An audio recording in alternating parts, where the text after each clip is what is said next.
Okay. Here's the big question of the day. I know we're going kind of quick through this show, but that's all right.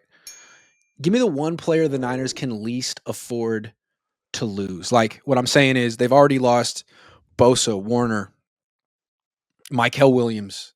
They're still 10-4. If there's one more player that you feel like if they lose this guy, forget it. All hopes are lost. Who is it? Bryce Huff. Interesting. Gotta have some Okay. pass rush. Why? He's Gotta the have pass somebody. rusher.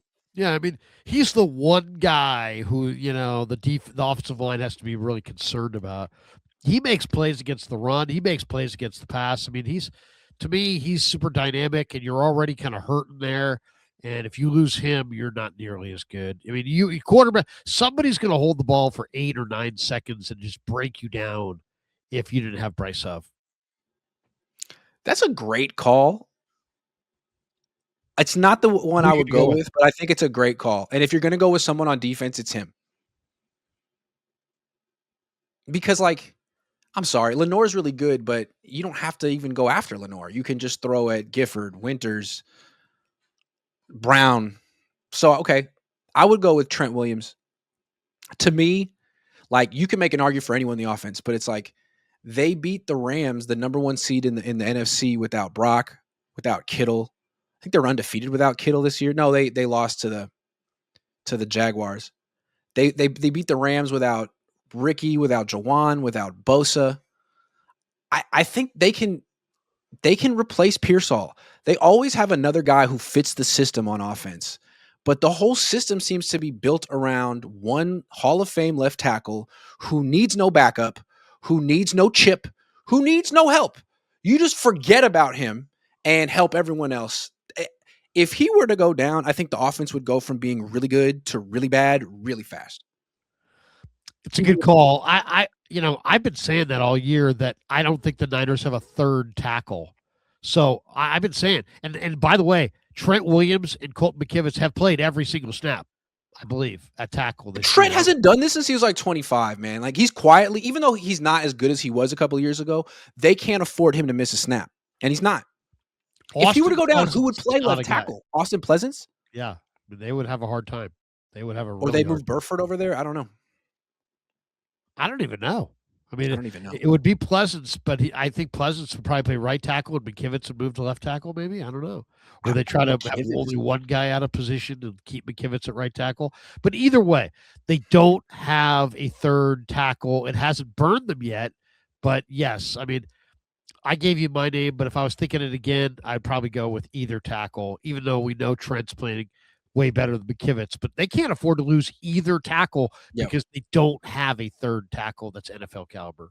And it doesn't necessarily mean that like Bryce Huff or Trent Williams are the best players on the team. It just means they're like, who's the backup?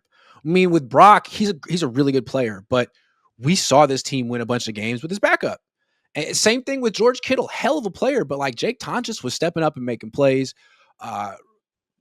Bourne was arguably better than Pearsall, at least more productive. If Christian McCaffrey went down, it would hurt the offense, yes, but like they can't run the ball with him.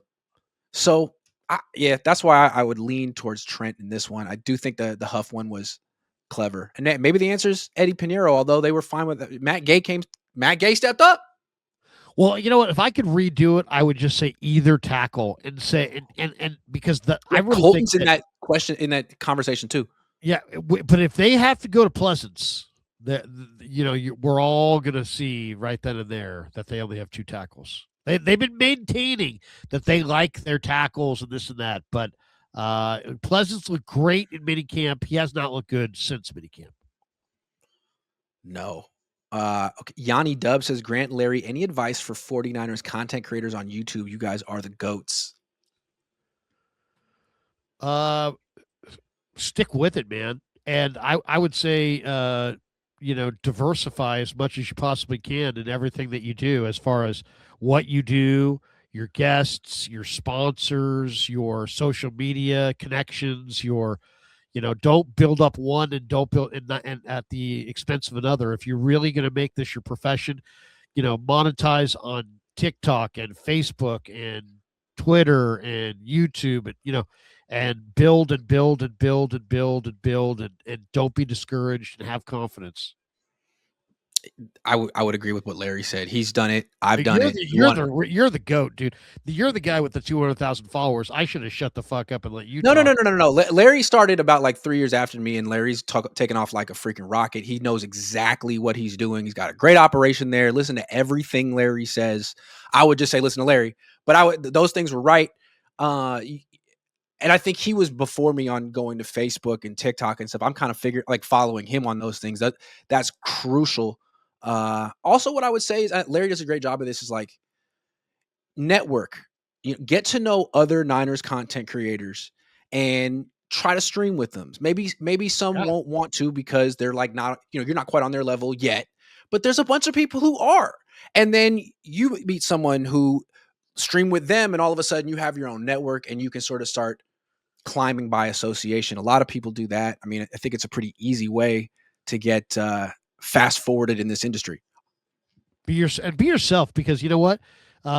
You're if you're yourself, you're an original. If you're a bad copy on somebody else, you're that. So just be yourself, and just don't be deterred, and understand that it's kind of a long, hard road, and it's kind of like swimming against current.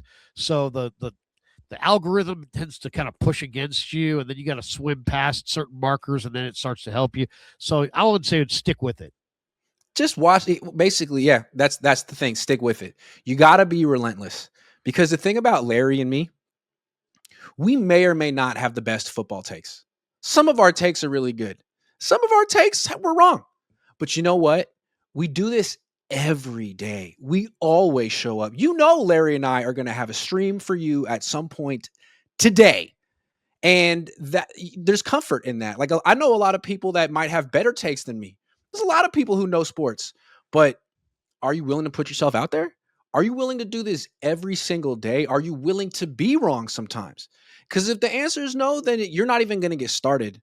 And so that's the key. You got to be relentless. You got to do it every freaking day. You got to work, dude. If you don't want to work, a lot of people are like, I want to do that so I don't have to work. Well, no, you know what? It's fun, so it doesn't seem like work, but you're going to work. You're going to work harder than you've ever worked. Every day. No Yep. days off. Yep. And the only reason I do it is because I really don't see it as work. I get anxious when I don't do this. Right. Well, you found a way to just use this as an avenue to, express, how you want to communicate. And then you're looking to communicate more. You're not looking to communicate less. And yeah, I mean, the whole thing is great too, because it's like, it's visual. There's, it's growing. It's an awesome platform. And I would just say, have fun with it, man. That's the other thing too, is that you're going to be other people's fun. So like people got to work, right? They don't Yep. want to come home and be miserable. They want to either be entertained, pissed off, made to laugh, made to, whatever. So you gotta put something into it. I totally agree.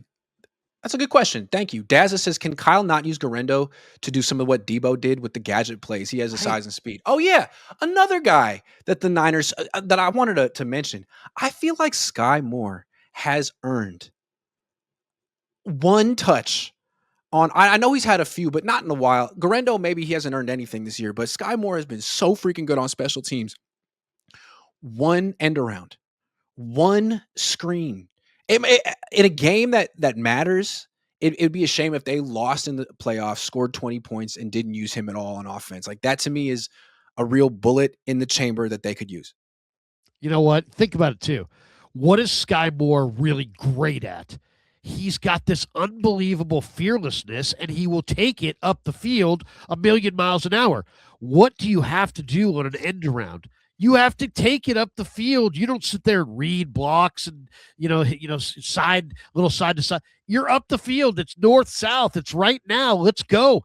You're right. Sky Moore, get him the ball on an end around or a reverse and tell him to take it north south, and you may bust one. If you don't do that once a half, that's negligence. It just seems like such a no-brainer. He's such a weapon. He's been the He best is. returner they've had in decades. Come on, throw him a freaking bro. Not just for him either. I think it'd be for the offense. An offense that lacks explosive plays, that can't run the ball. How about instead of just handing it off to McCaffrey and living with those 3 yards, let him flip it to Sky Moore. I mean, no one would go with him. Everyone, I mean, you haven't done it once. It would work. Oh my God. It was like when you use the zone read with Brock Purdy at the goal line. Like, yeah, because you've never done it ever. Do it once. Get the ball. I'll tell you one thing that has to happen. Whether it's Sky Moore, Ricky Pearsall, Jordan Watkins, Jacob Cowing, you got to get one of your guys that can run well into the mix. You know, it doesn't matter which one it is, but one of your guys that can make big. They're not getting explosives because they don't let explosive players touch the football. Get your explosive players the ball, touches on the ball, and then I'll take my chances. At that point, I don't know what you want to call, how you want to call it. It's up to you. You got to get your explosive players to touch the football. When your most explosive player is your 32-year-old tight end, it's a problem. Yeah.